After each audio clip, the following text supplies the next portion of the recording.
오늘 성경 맥잡기 13번째 시간이고요. 여호수아를 공부하는 시간입니다. 좀 전에 그래서 이제 부목사님이 찬양할 때 여호수아와 관련되어진 그리고 땅을 정복하는 이야기 이런 찬양으로 골라서 불렀죠. 여호수아는 우리에게 참 친숙한 사람 가운데 하나입니다. 모세의 후계자라고 하는 그 정도는 여러분들 잘 알고 있으시죠? 그런데 왜 모세의 후계자였을까? 하나님은 모세의 후계자로 여호수아를 선택하셨을까? 어떤 재능이 있기에 선택하셨을까? 그런 생각도 한번 해보면서 오늘 여호수아 이야기를 풀어가 보도록 하겠습니다. 여호수아, 구약 성경에는 여호수아하고 또 비슷한 이름의 선지자 하나가 등장을 하죠. 호세아. 호세아라고 하는 뜻과 여호수아라고 하는 뜻은 똑같습니다. 이름의 뜻은 구원이라고 하는 이름의 뜻을 가지고 있습니다. 이 신약 시대에 오면 또 비슷한 이름이 하나 있습니다. 예수. 영어로는 지저스. 그리고 한문으로 얘기하면 야소 뭐 이렇게 되어져 있죠. 그러니까 지역마다 그 발음은 다를 수 있습니다만 어쨌든 여호수아나 호세아나 예수나 전부 다 구원이라고 하는 뜻을 가지고 있습니다. 그러니 어릴 때부터 이 이름이 불려질 때는 우리말로 하면 야 구원아 구원아 이렇게 부른 거예요. 구원아 구원아 이런 이름을 가지고 이 땅을 평생을 살아갔다고 하는 이야기인 것입니다. 여호수아라고 하는 이 모세의 후계자 이 이름을 가지고 하나님께서 진작에 이 이름을 주셨다고 생각을 하고요. 이스라엘 민족을 젖과 꿀이 흐르는 가나안 땅으로 정착에 들어가게 하면서 이 구원 출애굽으로부터 그 구원을 완성시키는 그런 역할을 한 도구, 통로가 아니었겠는가. 호세아도 마찬가지입니다. 호세아는 참 징글징글 고생하면서 하나님의 사랑이 이스라엘 민족에게 어떻게 전달되고 있는지를 그렇게 전하려고 애썼던 그런 선지자 중에 하나죠. 하나님의 구원이 여기에 있는데 어디에 가서 헤매면서 하나님의 놀라운 사랑을 알지 못하느냐? 하나님의 사랑이 여기에 있다. 이러한 것을 전달하고 싶었던 호세아. 또 예수님도 이 땅에 오셔서 2000년 전에 오셔서 자기 백성들을 자기들의 죄에서 구원할 자로 이 땅에 오셔서 그 이름처럼 살다간 인물들입니다. 자, 오늘 이제 여호수아에 대한 이야기 살펴보도록 하겠습니다. 과연 여호수아를 하나님께서는 왜 선택하셔서 모세의 후계자로 삼으셨을까? 몇 가지 이유가 있는데 여호수아는 참 싸움도 잘하는 인물이었다. 첫째가 제가 거기 대장군이라고 써놨는데 출애굽기 17장 8절과 9절에 이렇게 나와 있습니다. 그때의 아말렉이 그때가 어떤 때냐면 출애굽을 해서 광야에 머물러 있을 때 가장 먼저 첫 번째 싸움을 하게 되는데 아말렉이라고 하는 족속하고 싸움을 하게 된다라고 하는 거예요. 제가 이스라엘 땅의 지도를 그리면서 이스라엘의 가장 아래쪽에 포진하고 있는 민족이 아말렉 족속이었다고 지난주에 말씀을 드렸습니다. 아말렉이 와서 이스라엘과 르비딤에서 싸우니라 모세가 여호수아에게 이르되 우리를 위하여 사람들을 택하여 나가서 아말렉과 싸우라. 이 말은 여호수아 네가 대장 역할을 하면서 네가 가장 앞서 나가면서 우리 백성들을 이끌고 나가서 아말렉하고 싸우라는 이야기였습니다. 그러니까 장수였구나, 장군이었구나 하는 것을 알 수 있습니다. 우리들이 여호수아 이야기할 때 보통 여호수아 장군 이렇게 명명하며 부를 때가 있습니다. 바로 여기서부터 나온 거죠. 모세는 나이도 늙었거니와 산 위에 가서 기도했던 것이죠. 아론과 훌과 양쪽에서 팔을 잡아주고 이때 나가서 싸운 대장군이 여호수아였다라고 하는 것입니다. 당시의 싸움은 목을 내놓고 싸우는 전쟁이었습니다. 왜냐하면 이스라엘 백성들 손에는 그냥 부직갱이 막대기밖에 들려있지 않았어요. 철기라고 하는 것은 들려있지 않았습니다. 그러니까 철저하게 하나님의 돌보심이 아니면 이겨낼 수가 없는 전쟁이었다고 하는 것입니다. 그러니까 모세가 기도하니까 이겨낼 수 있었다고 하는 것이죠. 아무튼 대장군이었습니다. 싸움에 능한, 싸움 앞에서 가장 앞장서서 나가서 싸울 줄 아는 그런 멋진 장군이 여호수아였구나 하는 것을 알 수 있습니다. 두 번째, 여호수아는 무엇이었는가? 정탐꾼이었다고 민수기 13장 16절에 보니까 이는 모세가 땅을 정탐하러 보낸 자들의 이름이라 하며 쭉 나오는데 그 중에 하나 모세가 눈의 아들 호세아를 여호수아라 불렀더라. 그러니까 호세아를 여호수아라고도 같이 불렀더라 하면서 여호수아도 정탐꾼 중에 정탐꾼은 12명이었습니다. 각 지파별로 한 명씩이었습니다. 그런데 정탐꾼을 보낼 때에 각 지파별로 한 명씩 보낼 때에 어떤 사람을 선택을 했겠어요? 정탐하면은 멀리 산도 넘고 물도 넘고 사막도 지나서 갔다 와야 되는데 건강에 문제가 있는 사람 보내지 않았을 것입니다. 가서 쳐다보고 오는데 지금 이 상황이 어떤 상황인지 그거 눈치가 없어서 파악 못하는 사람 보내지 않았을 것입니다. 그러니까 건강했다는 이야기고 눈치도 있었다는 이야기고 다양한 지도력을 가지고 있는 사람을 보냈을 것이라고 하는 것은 분명한 것입니다. 여호수아가 그 지파 가운데에서 선택이 되어서 다녀오게 되었다. 전쟁에도 능하고 그리고 다양한 정보 지식에도 능한 사람이 여호수아였다. 그러니 모세의 후계자로서 발탁되기에는 딱 적절한 인물이었다. 그런데 여호수아는 또 다양한 경험을 가졌습니다. 뭐냐 하면 모세의, 제가 제목을 붙였는데 비서실장이었다. 출애굽기 24장 13절을 보면 이렇게 되어 있어요. 모세가 그의 부하 여호수아와 함께 일어나 모세가 하나님의 산으로 올라가며, 하나님의 산은 어떤 산이에요? 신의 산입니다. 신의 산. 신의 산에 가서 십계명을 받고 그럴 때에, 신의 산에 올라가서 하나님을 만날 때에 모세는 혼자 올라간 적이 한 번도 없습니다. 모세 옆에는 항상 누가? 여호수아가 있었다고 하는 거예요. 그러니까 여호수아는 뭘 받겠습니까? 모세가 신의 산에 올라가서 하나님과 대화하는 것, 하나님께서 십계명 돌판을 새겨주는 것, 이 모든 것을 여호수아는 체험한 사람이에요. 그 놀라운 광경을 전부 다 체험한 사람이었다. 그러다 보니 이 여호수아를 선택하기에 딱 적절한 인물이었겠다. 그렇게 훈련을 받았구나 하는 것을 알 수 있습니다. 또 하나, 많은 사람들이 놓치고 있는 것 중에 하나인데, 모세가 십계명을 그 신의 산에 가서 받아가지고 내려왔는데 내려와 보니까 백성들이 뭐 하고 있었습니까? 금송아지 만들어 놓고 그 앞에서 절하고 난리법석을 떨고 있었습니다.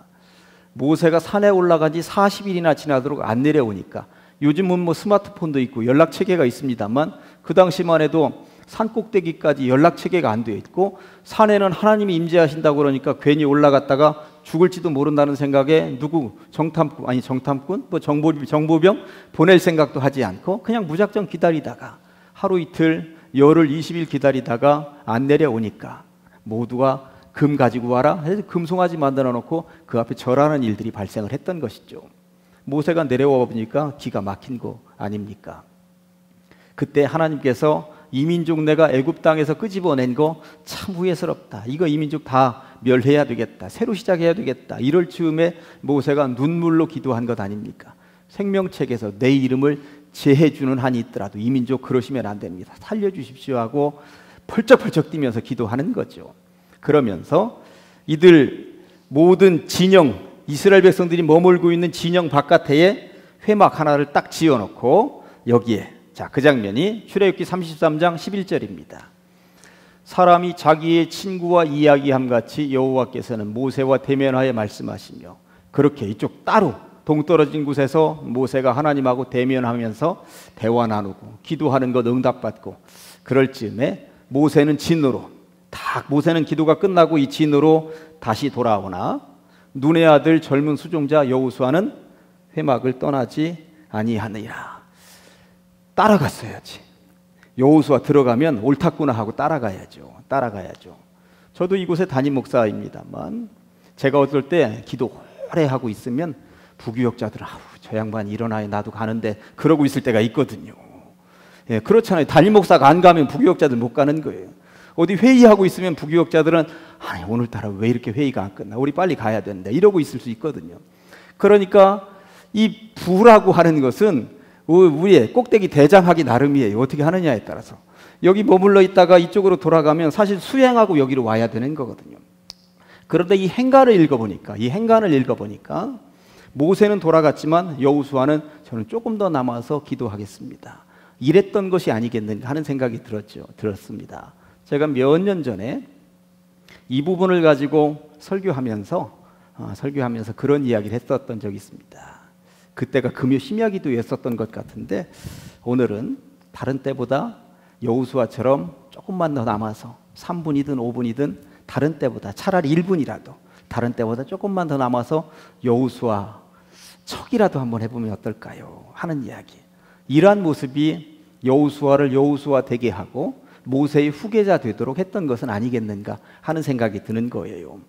목숨 내놓고 가서 싸워라 그러면 나가서 맞짱 뜨고 싸울 수 있는 인물이 여호수아였다고 하는 것이고요. 그리고 하도 똘망지니까 나가서 정탐하고 와라, 정세가 어떤지 살피고 와라 하니까 그것도 기꺼이 가서 갔다 올 수 있는 사람이 여호수아였다라고 하는 것이고요. 그리고 모세 옆에서 모세 비서실장 역할로, 모세는 80이 넘어서 노인이니까 그거 다 따라다니면서 수종 다 들은 인물이 여호수아였다라고 하는 것이고요. 그리고 모세는 기도하다가 이제 끝나고 돌아가는 순간에도 저는 조금 더 남아서 기도해 보겠습니다 할 수 있는 인물이 여호수아였다라고 하는 것입니다. 그러니 이런 인물 아니고 누구를 후계자로 뽑겠습니까? 후계자 까물은 1등이었다고 하는 것이죠. 그래서 모세의 후계자가 됩니다. 신명기 34장 9절에 모세가 눈의 아들 여호수아에게 안수하였으므로 그에게 지혜의 영이 충만하니 이스라엘 자손이 여호와께서 모세에게 명령하신 대로 여호수아의 말을 순종하였더라. 아멘. 이런 인물이니 모든 백성들이 저 정도의 인물은 모세의 후계자감으로 충분했다는 것이죠. 그런데 좀 덜 떨어진 사람, 싸움 나가라니까 나는 못 나갑니다 하고 뒤로 미루어 두었던 사람, 모세의 수종 드는데 모세의 비서실장 노릇을 제대로 못했던 사람을 아마 세웠더라면 백성들이 들고 일어났겠죠. 그런 지도자 우리는 못 따릅니다 했을 것입니다. 그런데 모세를 따라섰던 모든 백성들이 여호수아도 따르겠습니다. 여호수아는 우리의 지도자 감입니다 그랬다라고 하는 이야기인 것입니다. 아무튼 이런 여호수아가 선택받았습니다. 그런데 이런 여호수아였음에도 불구하고 우리가 이제 오늘 본문 여호수아 1장 읽었고요. 그리고 저는 설교할 때마다 여호수아 1장과 관련되어서 워낙 자주 말씀을 드린 내용이 하나 있습니다. 1장에 자주 등장하는 내용이 강하고 담대하라라고 하는 이야기인 것이죠. 보실까요? 잘 아십니다만 한 번 더 6절 강하고 담대하라 이렇게 시작을 합니다. 또 7절에도 오직 강하고 극히 담대하여, 앞에도 강하고 담대하라더니 금방 또 9절에서 뭐라고 합니까? 내가 내게 명령한 것이 아니냐, 강하고 담대하라, 두려워하지 말며 놀라지 말라 이렇게 이야기합니다. 구약 성경이든 신약 성경이든 어떤 지도자들에게도 강하고 담대하라 소리를 저렇게 반복적으로 얘기하는 경우는 없습니다. 저렇게 반복적으로 강하고 담대하라 소리를 들었었던 지도자도 없습니다. 신약 성경에 예를 하나 든다면 사도 바울의 뒤를 이어받아서 목회를 시작한 디모데에게 사도 바울이 두려워하지 말라 이렇게 얘기한 적은 한 번 있었습니다. 그런데 이렇게 반복적으로 강하고 담대하라는 메시지를 주었다라고 하는 것은, 하나님께서 주셨다라고 하는 것은 여호수아가 지금 부들부들 떨고 있다는 이야기예요. 아말렉과의 전쟁에도 군소리 한 번 안 하고 나가서 죽도록 싸웠었던 그 여호수아가 부들부들 떨었다는 이야기인 것입니다. 모세의 그 위대한 지도자의 뒤를 이어받는다라고 하는 두려움, 그리고 앞으로 전쟁이 기다리고 있다라고 하는 이러한 두려움, 다양한 두려움이 그로 하여금 밤잠을 설치도록 했을 것이 분명합니다. 그러다 보니 거듭거듭 강하고 담대하라, 두려워하지 말며 놀라지 말라. 어떻게 하겠다? 두 번째, 내가 너와 함께 하겠다. 그게 5절과 9절에 나오는데 5절에 네 평생에 너를 능히 대적할 자가 없으리니 내가 모세와 함께 있었던 것 같이. 하나님이 모세와 함께 하시는 것 여호수아는 다 봤습니다. 몇 년간, 40년간 다 봤습니다. 다 봤는데 역시 하나님이 모세와 함께 하니까 그 모세가 승승장구 이겨냈더라라고 하는 것을 봤지 않느냐 그 얘기예요. 그것과 똑같은 분량으로 내가 너와 함께 할 것이다. 내가 너를 떠나지 아니하며 버리지 않을 거야. 그러니 걱정하지 마 하는 이야기죠. 이미 다 체험했는데 이미 모세에게 했었던 것과 똑같은 분량이 너에게 갈 거야. 함께 할 거야. 이런 보장입니다. 보장. 9절에도 또 합니다. 한 번 얘기하셨는데도 이게 잘 고개가, 이 여호수아의 고개가 끄덕거려지지 않았던가 보죠. 9절에 내가 내게 명령한 것이 아니냐, 강하고 담대하라, 두려워하지 말며 놀라지 말라. 네가 어디로 가든지 네 하나님 여호와가 너와 함께 하느니라 하시니라. 아멘. 함께 한다니까. 모세와 함께 있었던 것처럼 너와 함께 할 거야. 그러니 걱정하지 마. 다만 강하고 담대해야 되고 내가 너와 함께 한다는 건 이미 모세를 통해서 체험했으니까 함께 할 거지만 그래도 너가 지킬 것 딱 하나 있어. 너가 지킬 것 하나 있어. 뭘 지켜야 될까요? 율법을 지켜야 돼. 7절과 8절입니다. 오직 강하고 극히 담대하여 나의 종 모세가 내게 명령한 그 율법을 다 지켜 행하고. 율법이 뭐예요? 창세기, 출애굽기, 레위기, 민수기, 신명기 5권의 책 다 지켜 행하고 우로나 좌우나 치우치지 말라. 그리하면 어디로 가든지 형통하리니 이 율법책을 내 입에서 떠나지 말게 하며 주야로 그것을 묵상하여 그 안에 기록된 대로 다 지켜 행하라. 그리하면 내 길이 평탄하게 될 것이며 네가 형통하리라. 아멘. 나가서 이제는 대장 노릇하고 전쟁이 기다리고 있으니 군사훈련 시켜야지. 무기도 많이 확보해야지. 그리고 말들도 훈련시켜서 이제 전쟁 기다리고 있으니 그렇게 해야지. 그래야 네가 대장 노릇하고 저 가나안 땅 정복할 수 있을 거야. 이런 이야기 하나도 없습니다. 그렇죠? 이런 이야기 하나도 없습니다. 오직 무엇? 말씀. 말씀 붙잡고 살아야 된다. 지도자로서 가장 먼저 갖추고 있어야 되는 거 있는데 말씀 붙잡고 살아야 된다. 말씀의 정답이 다 나와 있다. 이 얘기를 하고 계신 거예요. 사실 기가 막히지 않습니까? 놀라운 이야기인 것입니다. 저도 목회해 보니까 힘들고 어려울 때는 기본으로 돌아가는 거더라고요. 운동선수들 슬럼프에 빠지면, 야구든 축구든 슬럼프에 빠지면 뭐부터 하냐면 달리기부터 합니다. 나가서 열심히 달리기부터 합니다. 야구 선수들 슬럼프에 빠지면 달리기부터 하고 다시 방망이 잡지, 무조건 방망이 잡고 때린다고 이게 되는 게 아니더라고요. 기본으로 돌아가는 것. 때로 힘들고 어려울 수 있지만 기본, 율법, 말씀으로 돌아가는 것, 여기서부터 출발하면 너는 할 수 있다. 지금 여호수아에게 그 말씀을 지금 해주고 계시다라고 하는 것입니다. 여러분들 간혹 힘들고 어려울 때 있으시죠? 부디 비옵기는 말씀으로 돌아가시기를, 그래서 길이 열리는 것을 볼 수 있으시기를 간절히 축원합니다. 그리고 이제 가나안 땅을 정복하게 됐죠. 가나안 땅 정복 이야기를 들으면서 안 믿는 사람들이 우리 기독교를 가장 공격하고, 특별히 젊은 사람들하고 대화 나누면서 우리에게 실제적으로 너 여호수아 읽어봤어? 하나님이 사랑이시라며, 하나님이 평화이시라며 그 가나안 땅 휩쓰는 거 봐. 다 쳐 죽이잖아? 그게 니네 하나님이야? 하면서 치고 들어올 때가 있습니다. 정말로. 정말로. 그리고 다양한 책들에서 사랑의 하나님이시라면서 그 실제적인 그런 예를 들면서 치고 들어올 때가 분명히 있다고 하는 것입니다. 뭐라고 대답할 말이 있으셔야죠. 대답할 말이 있으셔야 된다라고 하는 것입니다. 실제적으로 그런지 볼까요? 여호수아 6장 21절에 보면 이렇게 되어 있습니다. 그 성 안에 있는 모든 것을 온전히 바치되 남녀노소와 소와 양과 나귀를 칼날로 멸하니라. 이게 하나님의 명령대로 멸한 거예요. 10장 40절에도 이런 게 나와 있습니다. 불편하죠. 이와 같이 여호수아가 그 온 땅 곧 산지와 네겝과 평지와 경사지와 그 모든 왕을 쳐서 하나도 남기지 아니하고 호흡이 있는 모든 자는 다 진멸하여 바쳤으니 이스라엘 하나님 여호와께서 명령하신 것과 같았다라고 나와 있습니다. 그러니까 세상 사람들은 이러한 본문들을 가지고 우리들에게 치고 들어옵니다. 니네 하나님은 이런 하나님이야. 강자의 하나님, 멸절 치는 하나님, 이런 하나님 계속 믿어야 되는가? 나보고 이런 하나님을 믿으라고 얘기할 때가 있다라고 하는 것입니다. 어떻게 하시겠습니까? 그런데 성경을 읽을 때 여호수아라고 하는 이 책은 큰 틀에서 망원경으로 읽으셔야 됩니다. 이게 무슨 말이냐면 다 멸했다 해서 모조리 다 싸그리 멸한 것은 아니라고 하는 거예요. 왜 그러냐면 제가 이제 사사기를 여러분들에게 읽어드리려고 하는데, 사사기에 보면 1장 21절에 이렇게 되어 있습니다. 베냐민 자손은 예루살렘에 거주하는 여부스 족속을 쫓아내지 못하였으므로. 다 멸한 것이 아니네. 여부스 족속이, 저기 여부스 족속이 베냐민 자손과 함께 오늘까지 예루살렘에 거주하니라. 저게 오늘까지는 저 책을 쓴 때가 언제인지 모릅니다. 그런데 예루살렘을 언제 정복하냐면 다윗 왕 때 정복합니다.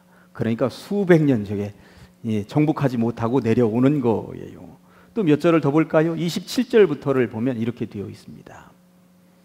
므낫세는 베스안과 그에 딸린 마을들의 주민과 다아낙과 그에 딸린 마을들의 주민과 돌과 그에 딸린 마을들의 주민과 이블르함과 그에 딸린 마을들의 주민과 무깃두와 그에 딸린 마을들의 주민들을 쫓아내지 못하며. 다 멸한 게 아니에요. 거의 멸하지 못했어요. 예, 거기에서 같이 살고 있었다고 지금 분명히 여기 써 있죠. 같이 살고 있어요. 예, 그 다음에 이스라엘이 강성한 후에야 가나안 족속에게 노역을 지켰고 다 쫓아내지 아니하였더라 나와 있습니다. 그 다음에 에브라임, 그러니까 지파별로 에브라임은 게셀에 거주하는 가나안 족속을 쫓아내지 못하매, 그 다음 절 스불론은 기드론 주민과 나할론 주민을 쫓아내지 못하였으므로, 그 뒤에도 지금 계속 나오는데 제가 시간 관계상 여기서 접습니다. 거의 대부분 쫓아내지 않았습니다. 그러니까 이스라엘 백성들은 어느 석이든지 들어갈 때에 우리는 평화적으로 왔다, 우리와 평화하자, 항상 평화를 묻습니다. 샬롬 하고 묻습니다. 그렇지 않을 때는, 그리고 우리는 이 길을 지나서 저쪽으로 건너갈 텐데 우리가 지나갈 수 있도록 길을 좀 터주라 하면서 샬롬 합니다. 그런데 길을 터주지 않으면 그 당시로서는 전쟁을 할 수밖에 없었다라고 하는 것입니다. 그러니까 전쟁이 없지는 않았습니다만 여호수아 시대에 무조건 다 초토화 작전으로 가지는 않았다라고 하는 거예요. 전쟁은 어쩔 수 없이 있기는 했지만 거의 대부분의 많은 사람들이 그 땅에서 살아남아 있었고 그 족속들과 함께 더불어 살았다라고 하는 이야기인 것입니다. 그러니까 여호수아라고 하는 이 책은 큰 망원경으로 하여튼 그 땅에 일부의 전쟁은 있었지만 치고 들어가서 머물게 되었다. 그런데 사사기를 읽어보면, 사사기라는 책을 세밀하게 읽어보면 이스라엘 민족이 전부 다 초토화시키면서 들어간 것이 아니었다. 평화를 선언하고 함께 살 수 있는 사람들하고는 함께 살았다라고 하는 이야기인 것입니다. 그러니까 일부의 말씀만 본 사람들이 왜곡하고 하나님의 사랑을 이렇게 왜곡하면서 전달한다라고 하는 것입니다. 그러니까 이런 정도, 이런 것들을 알고 있으면 거기에 대해서 얘기할 수 있죠. 평화를 선언하고 함께 살았다라고 하는 이야기. 오히려 하나님은, 제가 거기 가로 3번에 써놨습니다. 오히려 하나님은 이방 민족보다도 이스라엘 백성들에게 더 호되게 하셨습니다. 노아 시대 홍수로 싹 쓸어버린 이야기 보십시오. 다 하나님의 백성들이었습니다. 북이스라엘이 호세아 왕 때 멸망당한 것 보세요. 당신의 백성들이 멸망당할 수 있도록 당신의 선민에게 더 호되게 하셨다라고 하는 것이죠. 남유다도 멸망당해서 거의 얼마나 수천 년 동안 고생하는 것 아닙니까? 아무튼 그러한 것들. 또 초대교회 볼 때 에베소 교회 이야기는 제가 간혹 드리죠. 요즘 말로 하면 터키 지역에서 가장 큰 도시 에베소 교회, 너희들 제대로 믿지 않으면 촛대를 옮겨버리리라 분명히 경고하셨는데 실제적으로 에베소 교회 요즘 가면 성도 하나도 없잖아요. 촛대를 옮기셨다라고 하는 것입니다. 그러니까 하나님은 다른 이방 민족보다도 선민, 당신의 민족에게 더 호되게 하시는 분이셨다라고 하는 이야기인 것입니다. 그런 이유에 가나안 땅 배분을 하게 되는데, 지도 한번 보여줄래요? 여기 이제 지도 여러분들 이게 칼라로 된 것을 복사하다 보니까 좀 흐리게 나와 있는데, 보면은 저렇게 분배되어 있습니다. 요단강이 가운데로 쭉 흐르는데 요단강 오른쪽에 루벤, 갓, 므낫세 지파의 2분의 1. 그래서 성경을 읽다 보면 므낫세 반지파 그렇게 나와 있어요. 그래서 므낫세 지파는 왼쪽 노란색이 반, 오른쪽 노란색이 반입니다. 므낫세는 엄청나게 넓은 땅을 지금 차지한 것이죠. 므낫세 왼쪽에 므낫세라고 써 있는 곳 바로 밑에 에브라임이라고 나와 있는데, 에브라임하고 므낫세는 형제였습니다. 누구의 아들이었을까요? 요셉의 아들이었습니다. 요셉 지파가 가장 번성했죠. 실제적으로 창세기에서 아버지 야곱이 축복을 내리면서 요셉에게 너는 담을 넘는 가지가 될 것이다, 엄청나게 번성할 것이다, 이런 축복받은 이후에 그 요셉 지파는 굉장히 번성했습니다. 실제적으로 저 당시에 인구조사를 했는데 2만 명대 있었던 인구를 가지고 있는 족속도 있었거니와 3만 명, 4만 명대 인구였습니다. 거의 다. 그런데 에브라임과 므낫세를 합친 요셉 지파는 8만 5천 명대 인구였어요. 그러니까 다른 지파의 2배, 3배 많은 인구수를 가지고 있었다라고 하는 거예요. 저 땅을 배분할 때에는 인구수에 맞추어서 배분을 했다라고 하는 것을 참고적으로 알고 계셔야 돼요. 그러다 보니까 에브라임하고 므낫세 지파가 가장 넓은 땅을 지금 차지하고 있는 거예요. 요셉의 후손은 2지파로 나눈 건 상식으로 아실 테니까 가장 넓은 땅. 그럼에도 불구하고 므낫세가 많이 차지한 것은 사실입니다. 아무튼 인구수에 따라서 지파별로 땅을 배분했습니다. 그러면 여기가 이렇게 한 지파라면 요 사람들은 땅을 이미 이 사람 수에 따라서 그 안에 들어가서 나눠놓고 요 사람들은 제비를 뽑았습니다. 그러니까 지파는 인구수에 따라서 배분을 하고, 그리고 가족별로는 제비, 인구수에 따라서 배분을 하고 가족별로는 제비를 뽑아서 주게 되었다라고 하는 것. 저 땅에 들어가서 배분을 할 때 이 원칙을 지켰다고 하는 것 알고 계시면 좋겠습니다. 그러면서 에브라임하고 므낫세의 그 형제의 아버지가 요셉이라고 말씀을 드렸는데, 제가 거기 큰 5번 이야기 이제 간단하게 이야기하고 마무리하려고 그럽니다. 2번 먼저 해볼까요? 2번 요셉 지파 에브라임하고 므낫세의 땅 배분. 이 장면은 워낙 잘 아십니다만 여호수아 17장 14절부터 이렇게 나와 있습니다. 요셉 자손이 여호수아에게 말하여 이르되 여호와께서 지금까지 내게 복을 주심으로 내가 큰 민족이 되었거늘, 말씀드렸죠. 큰 민족이 되었다고. 다른 민족보다 2배, 3배 늘어났습니다. 당신이 나의 기업을 위하여 한 제비 한 분깃으로만 내게 주시면 어찌함이니이까. 사실 한 제비 한 분깃으로만 주지 않았어요. 에브라임에게 한 덩어리, 므낫세에게도 굉장히 넓은 땅 한 덩어리 주었습니다. 그래서 여호수아가 그들에게 이르되 네가 큰 민족이 되므로 에브라임 산지가 내게 너무 좁을진데, 사실 지금 앞에 요셉 지파라고 나왔지만 여기 치고 들어와서 여호수아에게 얘기하는 지파는 에브라임 쪽만 지금 사실 와서 한 거예요. 에브라임은 므낫세보다는 조금 작았죠. 아까 보실 때 브리스 족속과 르바임 족속의 땅 살림에 올라가서 스스로 개척하라 하니라. 요셉 자손이 이르되 그 산지는 우리에게 넉넉하지도 못하고 골짜기 땅에 거주하는 모든 가나안 족속에게는 베스안과 그 마을들에 거주하는 자이든지 이스라엘 골짜기에 거주하는 자이든지 다 철병거가 있나이다 하니, 여호수아가 다시 요셉의 족속 곧 에브라임과 므낫세에게 말하여 이르되 너는 큰 민족이요 큰 권능이 있은즉 한 분깃만 가질 것이 아니라 그 산지도 내 것이 되리니 비록 살림이라도 내가 개척하라. 그 끝까지 내 것이 되리라. 가나안 족속이 비록 철번결을 가졌고 강할지라도 내가 능히 그를 쫓아내리라 하였더라. 아멘. 개척해라. 땅이 얼마나 넓습니까? 배분단 땅이 굉장히 넓잖아요. 그런데 이렇게 넓은 땅을 분배받았음에도 불구하고 여호수아에게 지금 치고 들어올 수 있었던 이유, 조금만 더 달라고 얘기할 수 있었던 이유는 여호수아가 무슨 지파냐면 에브라임 지파예요. 에브라임 지파. 요셉의 후손이에요. 에브라임. 주도권을 그 당시에 누가 가지고 있어요? 여호수아가 지금 가지고 있으니까 친인척 관계이면서 우리는 좀 더 달라고 하자, 저렇게 많은 땅을 분배받았음에도 불구하고 더 달라고 하자 하면서 온 거죠. 참 옛날부터 저런 모습이 있었지만 여호수아 눈도 깜짝하지 않습니다. 안 돼. 너희들끼리 스스로 개척해야지. 그만큼 분배받았으니까 거기에 만족해 이랬다라고 하는 이야기인 거예요. 그리고 나중에도 책을 읽다가 보면 남쪽 유다하고 북이스라엘하고 나중에 갈라질 때 남쪽 유다야 유다 지파가 중심이 되어서 갑니다만 북이스라엘 쪽은 누가 주도권을 가지고 있냐면 에브라임의 후손들이 주도권을 가지고 있어요. 북쪽은. 그러니까 여호수아 때부터 이 북이스라엘 쪽은 에브라임이 주로. 그래서 북이스라엘과 관련된 역사 이야기가 나올 때는 에브라임. 그래서 북이스라엘의 애칭이 에브라임으로 불려질 때도 있었다라고 하는 것입니다. 그만큼 에브라임은 여호수아 시대부터 거의 주도권을 많이 가지고 있고 이렇게 언권을 크게 발휘하는 지파였다라고 하는 것, 구약 성경 읽을 때 여러분들 참고하시면 되겠습니다. 그러면서 특이한 배분 사례 1번과 3번 이야기를 하고 끝내려고 합니다. 갈렙. 여호수아와 함께 정탐 다녀왔었던 갈렙의 신앙을 한번 본받읍시다 하면서 갈렙의 이야기는 여러분들도 다른 자리에서도 분명히 들었을 것입니다. 여호수아 14장 10절부터 여러분들 한번 보도록 하겠습니다. 갈렙에게 하는 이야기예요. 갈렙 이제 나이도 먹었고 땅도 좀 하나 가지셔야죠. 개국공신이잖아요. 사실 개국공신. 이제 보소서 여호와께서 이 말씀을 모세에게 이르신 때로부터 이스라엘이 광야에서 방황한 이 45년 동안을 여호와께서 말씀하신 대로 나를 생존하게 하셨나이다. 오늘 내가 85세로 돼. 그 당시에 85세.